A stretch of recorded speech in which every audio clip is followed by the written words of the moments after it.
Welcome to day number 4. Welcome to day number 7. Day number 12. Welcome to Do It Heartily.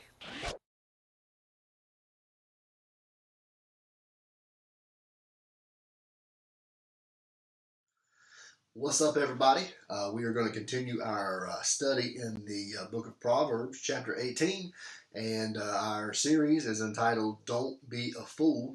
And the title of our lesson for today from verse number 9 is The Lazy Destroyer. Okay, and so we're going to find out what the lazy destroyer is all about. And we're just going to jump on right in and let's see what this is talking about. So let's go ahead and turn or click to Proverbs 18:9. Let's look at our verse. He also who is slack in his work is brother to him who destroys. He also who is slack in his work is brother to him who destroys. And this particular proverb is a little bit different than some of the other ones we've looked at. Some of the other ones have contrasted different people, or they have made just successive statements about a certain individual, a foolish person, a wicked person. And this one, it doesn't really do that. It just kind of states kind of one thing about this lazy person.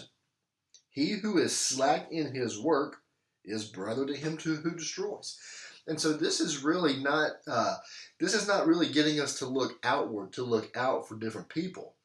This proverb is, in my mind, is meant for us to kind of look inward and to evaluate our own selves, that we not be this type of person. Let's kind of go through our verse here. We'll uncover the meaning, and we'll go through, I think, 3 different words today, and then we'll apply it here at the end. So let's look at our first phrase. Number 1 is, he also who is slack in his work. Okay, so we want to talk about, first of all, that last word, work. We're going to talk about the word slack in just a minute, but the word work, this Hebrew word is really used the same way that we use the English word work. So you can go to work, you can be about your work, you can, it talks about different areas of things that you do or things that you have going on that you need to take care of. And it's talking about your occupation or a person's business. And that's not just a person's, like their business, like this is my business, my company. That's not what it's talking about. It's talking about the business that you are involved in your life. Okay, and so someone's job, their occupation, the business of a person, the things they're doing, or their duties, okay, things that they are responsible to take care of. And sometimes those things overlap, and sometimes they are separate.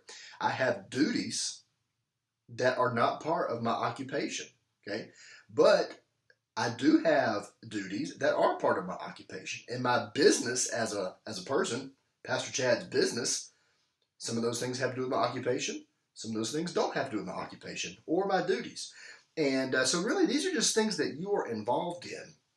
And this word for work, you know, the funny thing about work is I didn't really realize this until, or hadn't really thought about it a whole lot until I read something about it, studying for this, is that work is kind of a double-sided coin, right? On one side, work is tough, right?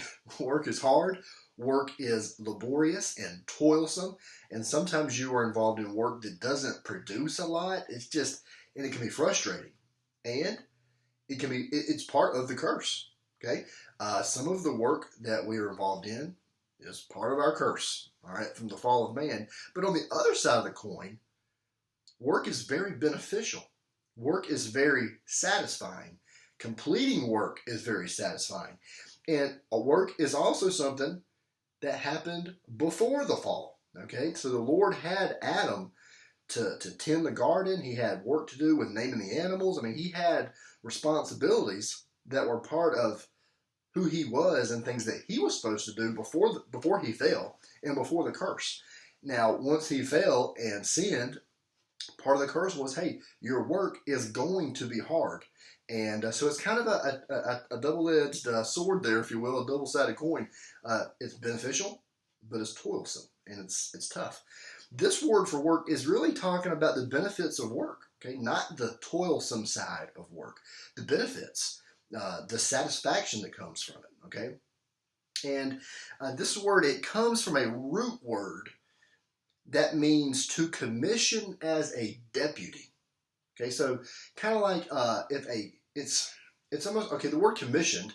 Let's talk about that first. To commission someone to do something is to give them a task to do, to charge them with a responsibility, and to give them the authority to carry that out, to commission somebody. Okay, so this is going to help us when we look at this next word, deputy. What is a deputy? A deputy is someone who has, as a superior, someone who they act kind of in behalf of someone, kind of like an ambassador would to a foreign country. All right, a deputy carries out responsibilities, and they carry out commissions from their superior, and they carry those out in the authority of their superiors. Okay, so let's think about a sheriff and a deputy. Okay, when we use the word deputy, we use it in terms of law enforcement.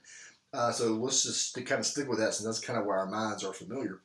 A sheriff, he is charged, in the way we work here in North Carolina and most states, is that each county has a sheriff, one sheriff, and that sheriff is responsible for keeping the peace, upholding the law, enforcing the law, those types of things. That is the sheriff's responsibility. And you guys know the sheriff has deputies up under him, deputy sheriffs. They ride around all the time. You see them a lot. You really don't see the sheriff riding around and patrolling a whole lot. Okay? He has deputies that do that. They are acting based on what the sheriff wants them to do, and they're doing that in the authority of the sheriff. So when a deputy pulls you over for speeding and he writes you a ticket, he is doing that based on the authority of the sheriff of that county. Okay, and so that's kind of what this word work means. Okay, it is, so you think about your duty.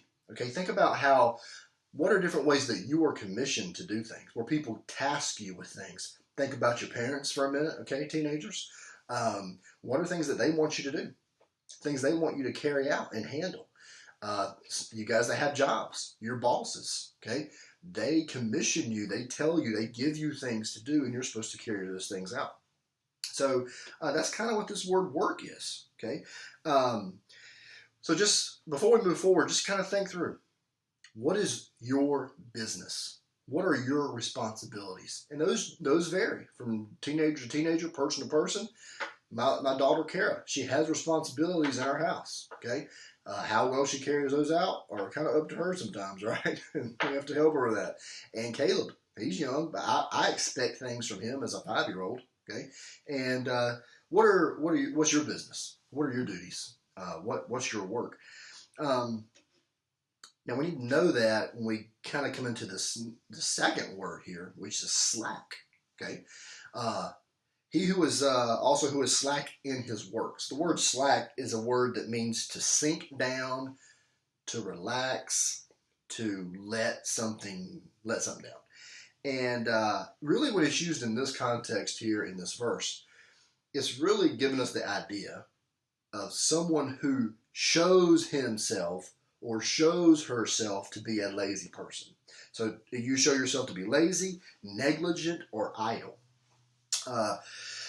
This is a picture of a part of my backyard.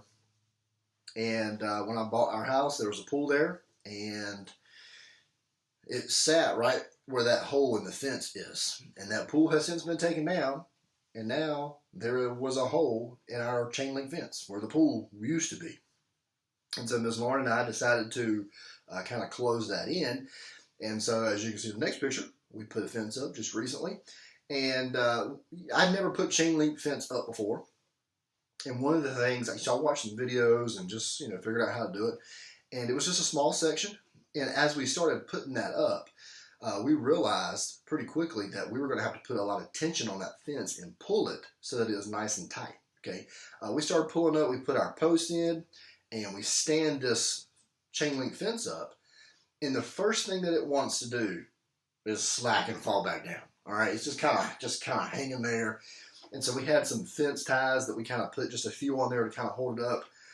What if it would have stopped right there? We would have said, hey, this fence, it's up there, and we just left it like that. Would that fence accomplish anything? No, it's a slack fence. One of the reasons we put that there was to keep our dog in our yard. All right, our dog Casey, she could have gotten out from that fence. It wasn't pulled tight. It was slack. It was just a lazy fence. Okay, and so now obviously you can see from the picture we didn't do that. We took the slack out of that, and we got some little ratchet straps, and we were able to pull that fence really tight, and then bolt it down so that it would be a strong fence. It's not a slack, lazy fence. And this is kind of the idea here, is that you don't need to be a lazy person. You don't need to be slack. All right? So if you were a chain link fence, how would you be as far as your responsibilities? My fence has a responsibility to keep our dog in our yard and to stay standing up. All right? How do you do? Are you a strong fence, or are you a lazy fence? Are you a drooping fence? Do you not carry out your responsibilities in the proper way? Okay.